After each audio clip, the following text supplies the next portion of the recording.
হাদির মুখে শোনা মির্জা আব্বাস ভালো লোক মানুষ। মির্জা আব্বাসের মতো লোক এই কাজ করতে পারে না, যারা করতে পারে তাদেরকে জিজ্ঞাসা করেন। ইসলামের একটা সীমা থাকা উচিত।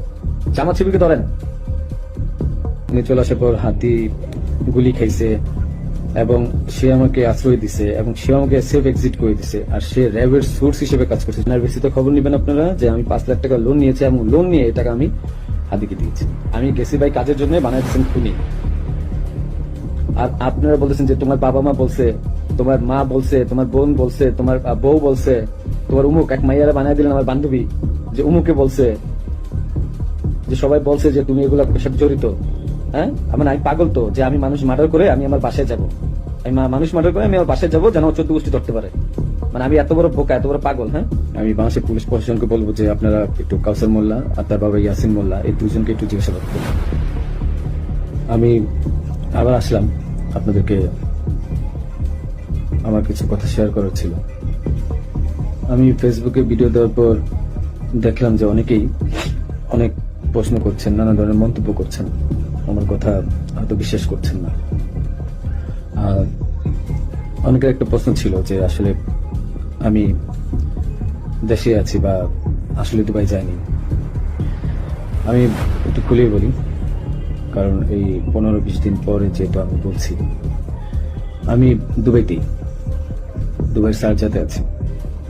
এখন আমি দুবাই আসলাম কিভাবে সেটাও বলি। আমার একটা ক্লোজ ছোট ভাই আছে, খুব কাছের, তার নাম হচ্ছে কাউসার মোল্লা, তার বাবার নাম হচ্ছে ইয়াসিন মোল্লা। তো এই কাউসার মোল্লা আমার খুবই ভালো একটা ছোট ভাই, সে আমার সবসময় হেল্প করে। তার ওখানে আমি ছিলাম এক রাত ছিলাম, কারণ ওখানে থাকার পিছনে কারণ হচ্ছে মানে তার সাথে আবার আমাদের যে র্যাব 2 সেখানে খুবই ভালো সম্পর্ক। তার ওখানে একটা এএসআই আছে তুষার নাম, তার সাথে খুব ভালো সম্পর্ক থাকার কারণে সে কিন্তু প্রথম আমাকে ফোন দিয়ে জানায় যে ভাই এই ঝামেলা হয়েছে, আপনি জানতে পারছি, আপনি আমার বাসায় আসেন, এরপরে আমি আপনাকে দেশের বাইরে পাঠানোর ব্যবস্থা করব। তো আমি পরে বুঝতে পারিনি, পরে ফেসবুকে দেখলাম, দেখার পরে সে আমাকে লিঙ্ক দিল, দেখার পরে আমি তার ওখানে চলে যাই এবং এক রাত তার ওখানে ছিলাম। তার বাবা ইয়াসিন মোল্লা মোটামুটি পাওয়ারফুল লোক আর টাকা পয়সা আছে অনেক।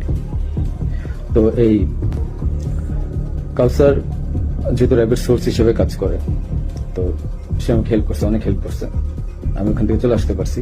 আর এই কাউসারই কিন্তু আমাকে হাতির সাথে পরিচয় করে দিয়েছিল। আমার কাজের জন্য কাউসার মোল্লা আমাকে হাতির সাথে পরিচয় করায় দেয়। আমি তার নামটা কেন বললাম, কারণ আমার তাকে সন্দেহ হয়েছে, সে আমাকে দেশ থেকে করছে।